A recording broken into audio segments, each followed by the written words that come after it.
의사의 권위와 교세의 권위는 대단한 거거든. 굉장히 존중하고 귀담아 듣고 염려했어. 그런데 엄마의 관점이라는 게 또 따로 있거든. 내 자녀를 보는 나의 생각이라는 게 있어. 집중력이나 주의력 관점에 있어서는 발달이 굉장히 늦고 어려움이 있지만 너에게 어떤 장점이 있으며 이 장점을 가지고 100년이라는 시간을 어떻게 살게 할 것인가로 봤더니 좀 다르게 보였던 거야. 분명히 의사가 약도 얘기를 했을 수도 있는데 엄마는 왜 저한테는 약을 먹이지 않았나요? 내가 최선의 방법을 선택할까, 내가 견딜 수 있는 것을 선택할까 하고 나 자신에게 물어봤거든. 그게 무슨 뜻이죠? 허당 엄마. 안녕하세요, 당당히 여러분. 허당 엄마입니다. 요즘 ADHD 진단 받은 아이들이 많은데 부모는 그 진단을 들었을 때 어떻게 생각을 하며 받아들이게 되는지에 대해서 이야기해볼까 해. 저는 일단 내 자식이 그런 진단을 받으면 조금 놀랄 것 같아요.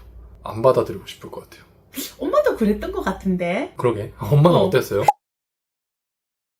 우선 당황하고 놀랍고 그리고 또 굉장히 불안했어. 사방을 둘러보아도 아무도 날 도와줄 사람이 없었어. 그냥 어떡하지 싶게. 그치? 의사는 어떤 기준에 부합하면 ADHD 진단을 내려. 그리고는 약이 가장 좋은 치료법이라고 해서 요즘 약을 처방해줘서 그걸 복용하게 하거든? 그리고 그 부작용은 부모님과 의논해가면서 용량을 조절하기도 하는 거지. 그럼 교사는 어떤 시각이냐 하는 건데, 교사는 어떤 학습의 목표라는 게 있거든. 엄마가 교사였기 때문에 그 목표에 대해서 엄마가 좀 알고 있지 않겠어? 하루에는 어떻게 수업을 진행하고 한 달은 어떻게 진행하고 이런 게 교사 지도 안에 다 나오거든. 그렇죠. 교사한테는 어쨌든 학습 목표라는 게 있을 것이고 발달 목표라는 게 있을 것 같아요. 그렇지. 그리고 학급의 전원을 그것에 도달하도록 노력하는 관점으로 쳐다보니까 이 아이가 자기 역할을 못하는 것도 있고 심지어 그 수업을 방해하는 것도 있고 이 아이가 그 목표에 이르지 못하는 것을 염려해서 부모님께 전달해야 하는 의무도 있는 거야. 그러다 보니까 그 말씀을 드리지 않을 수 없거든. 그런데 이 두 사람은 그렇다 하고 부모는 그럼 이걸 어떻게 봐야 하는 부분에 대해서 오늘 좀 이야기해볼까 하는 거지. 근데 일단 부모님은 교사로부터 그런 피드백을 받으면 그것도 조금 마음이 무너지고 불안할 것 같긴 해요.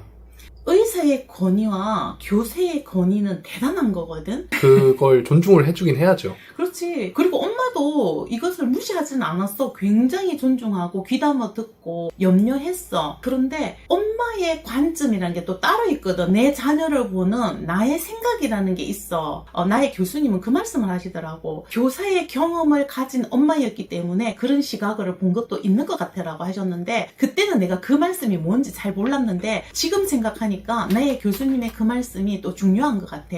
이 아이 전체적인 인생을 보기도 하지만 교육이라는 관점으로도 접근했었던 것 같거든. 부모의 역할에 대해서 우선 내가 좀 정리를 해봤어. 그때 건강하고 행복한 자립이라는 관점으로 봤을 때 집중력이랑 주의력은 일부라는 생각을 했어. 그러네요. 또 인생 전체에서 바라보면은 그게 또 엄청 큰 게 아닐 수도 있겠다. 그리고 또 하나, 지금 이 시간은 너의 인생 100년 중에 출발일 뿐이라는 생각을 했어. 그렇게 보면서 천천히 보았더니 집중력이나 주의력 관점에 있어서는 발달이 굉장히 늦고 어려움이 있지만 너에게 어떤 장점이 있으며 이 장점을 가지고 100년이라는 시간을 어떻게 살게 할 것인가로 봤더니 좀 다르게 보였던 거야. 지금 이 순간만큼은 이런 어려움이 있지만 그 외에 다른 걸 가지고 남은 99년, 100년은 어떻게 살아야 할까가 더 중요하다. 그렇게 보았더니 보이더라는 거지. 첫 번째, 너에게는 호기심이라는 장점이 있더라고. 그리고 두 번째, 뜨거운 열정이 있었어. 이거 두 개는 그 누구보다 탁월했었거든. 그렇게 보기 시작하니까 그 불안이 점점 낮아졌던 거지. 근데 그 호기심과 열정이 예를 들어서 제가 가졌던 관심과 열정은 팽이 돌리기, 딱지치기 이런 거였잖아요. 전 지금도 팽이 기가 막히게 잘 돌리거든요. 그런 걸 바라보면서 불안하진 않았어요? 그것도 이렇게 봤던 것 같아. 지금은 팽인데 10년 후에도 과연 팽이를 돌릴까로 본 것 같아. 이공계 계통 또는 신체 운동과 관련된 그 무엇이 아닐까로 본 것 같아. 너가 보면은 뭔가 만들기도 하고 돌리기도 하고 그걸 막 쳐다보고 있거든? 맞아요. 그래서 난 이게 공간 지각력과 신체 운동 지능과 관련된 거라는 생각을 하고, 또 하나는 너가 실내에 있는 것보다 바깥에 자연에 가서 굉장히 빛났거든? 그러면 얘는 바깥에서 무언가 몸을 쓰거나 손재주를 가진 사람으로 살아가는 걸음을 지금 키운다고 본 거지. 근데 꼭 이제 책상 앞에서 공부하는 그런 사람으로 키워야겠다는 욕심은 없었어요? 나는 그런 두려움은 적은 것 같아. 그래서 내가 생각해낸 게, 얘하고 딸기 농사를 짓거나 서바이벌 캠핑장을 해야겠구나 이 네. 생각을 했던 거야. 그래서 나는 이 생각을 너가 대학 갈 때까지도 버리진 않았잖아. 과연 대학을 가야 돼요 할 때 난 그때까지도 그 생각을 멈추지 않았거든. 이렇게 너를 본 것 같아. 우리 상담실에 찾아오는 아이 중에 한 명이 지난주에 새벽 4시에 일어나서 상담실에 온 아이가 있었잖아. 대단한 친구죠 진짜. 그 어머니한테 허락을 구했기 때문에 우리 좀 잠시 이야기해도 될 것 같은데, 그 아이가 경북에서 서울로 온단 말이야. 기차 타고 편도 3시간. 그렇지. 11시까지 오기 위해서 이 아이는 새벽 4시에 일어나서 경운기를 몰아보고 7시부터 준비해가지고 떠난 거지. 근데 그 열정을 어떻게 우리가 평가할 수 있을까 진짜. 근데 엄마가 뭐라 했냐면, 저렇게까지 새벽 4시에 일어나가지고 저렇게 할 일이야? 이렇게 생각했다는 거야. 대부분 그렇게 생각해. 근데 엄마는 그 아이의 뜨거운 열정을 막 가슴 뛰면서 이야기를 들었거든? 난 그랬어, 너한테도. 새벽 6시에 일어나서 운동장 가서 총알을 줄 일이야? 하고 바라보지 않고 이 아이에는 이런 열정이 있구나 하고 바라봤던 거죠. 그렇지. 그리고 일요일이면 눈을 뜨면 애가 없어진 거지. 그때 걱정이 되기보다는 어디에 저렇게 마음을 뺏겨가지고 새벽 6시에 사라져버린 걸까? 이렇게 본 거지. 근데 그게 마음을 뺏긴 거는 정말 엄마들이 보기에는 의미 없는 일이야. 하찮고 작은 일처럼 보일 수도 있죠. 저 정도 뜨거운 열정을 가지고 있다면 이 아이가 책을 펴놓고 가지지는 않았던 그 열정을 세상살이의 어딘가에 쓰고 살겠구나로 본 거지. 이게 엄마들이 가졌으면 하는 생각인 거야. 그때 병원에서 너에게 진단을 내렸을 때 너에게 있는 그 불안이 과연 나쁘기만 한가라는 걸 또 나한테 질문을 했어. 우리가 불안이 지나치게 극대화되었을 때는 굉장히 그 사람을 어렵게 하지만 약간의 불안이 있다는 거는 미래를 대비하는 것도 또 있거든. 확실히 성장 동력도 되는 것 같아요. 그렇지. 또 너 나름대로의 방법을 찾게 도와줬던 것 같아. 그래서 너가 불안한 느낌이 들 때는 함께 숨을 천천히 쉰다든지 어떤 걸로 인해서 미리 걱정을 한다면 준비를 잘하게 도와줬던 것 같아. 어떤 사건을 볼 때 또는 어떤 것을 접했을 때 그것을 어떻게 해석하고 행동하느냐에 따라서 많이 달라진다고 생각해. 그게 부모님이 해야 할 역할이기도 한 거죠. 그렇지. 그게 부모님의 시각이면서 부모님의 역할인 것 같아. 그러면 선생님이 엄마한테 전화를 해서 너가 학교를 가고 있었다는 것을 잊어버린단 말이야. 그리고 지하철역에서 놀거나 운동장에서 놀고 교실로 안 들어가는 일이 있었거든. 가다가 잊어버리는 거야. 등교하는 과정에서 다른 재밌는 게 있으면 그걸로 빠져서 등교를 안 하는 거죠. 그럴 때 우선 선생님에게 안심을 시켜드렸어. 반대로 엄마가 선생님을 안심시켜드렸어요? 걱정하지 마시라고. 제가 잘 찾아서 보내겠다고. 그리고 선생님께서 잘 도와주셔서 얘가 좋아지고 있다라고 말씀을 드렸어. 선생님을 이제 칭찬해드린 거군요. 그렇지. 그리고 선생님이 너가 말썽을 피워서 너를 쫓아내기는 했는데 쫓아내고 난 다음에 네가 사라진 걸 알고서 선생님이 너무나 당황하고 불안해하시면서 나한테 직접 전화를 하셨거든. 그때 엄마가 제일 처음으로 한 반응이 선생님 너무 걱정하지 마세요 였어. 그래야 그분이 너를 교육하는데 스트레스를 덜 받고 덜 힘들어 하거든. 그리고 또 너가 말썽을 피웠을 때 너도 너무 놀랬구나 하고 너를 안심시키는 걸로 출발했던 거야. 근데 부모 역할 진짜 어렵다.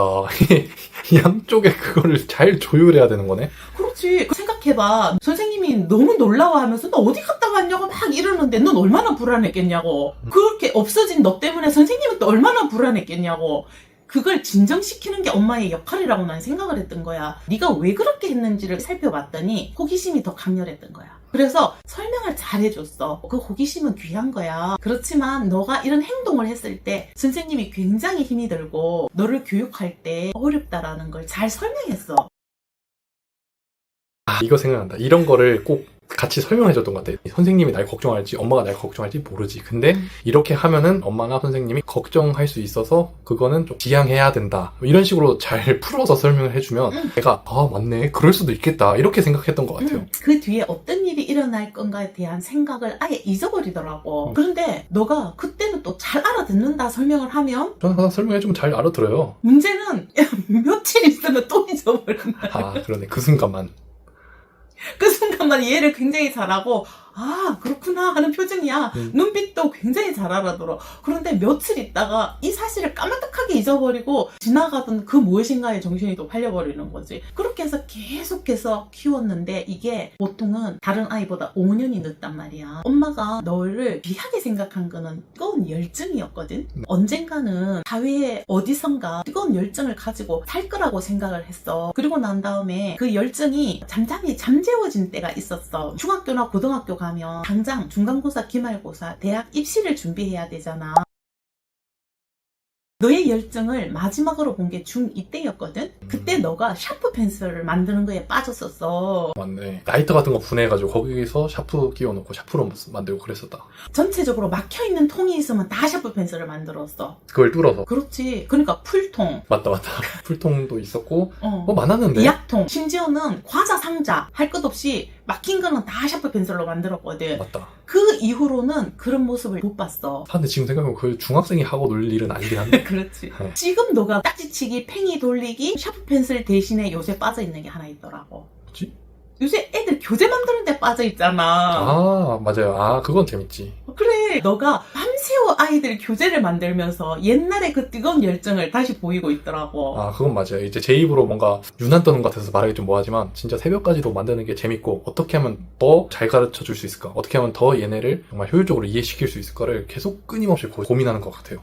그래서 내가 고등학교, 대학교 때 해내야 하는 과제에서는 너의 그 뜨거운 열정을 내가 발견하지는 못했는데 요새 너를 가슴 뛰게 하고 그 뜨거운 열정이 다시 나오는 걸 보거든. 아까 그 경북에서 올라오는 친구 있잖아요. 그 친구를 위해서 교재를 만드는데 이게 재밌기도 하고 그리고 그 친구도 이렇게 열정을 갖고 나한테 손을 내미는데 나도 열정을 갖고 손을 내밀어야 하지 않겠어? 이런 생각도 있는 것 같아요. 그래. 지금 ADHD 진단을 받고 엄마들의 마음이 무너지고 불안하고 힘들다면 이 아이들은 그 뜨거운 열정만 잘 지켜준다면 지금 너가 다시 그렇게 사는 것처럼 어디선가에서 또 뜨거운 열정을 가지고 이 사회의 일원으로서 살아갈 거다 하는 그게 부모님들이 가졌으면 하는 시각인 거지.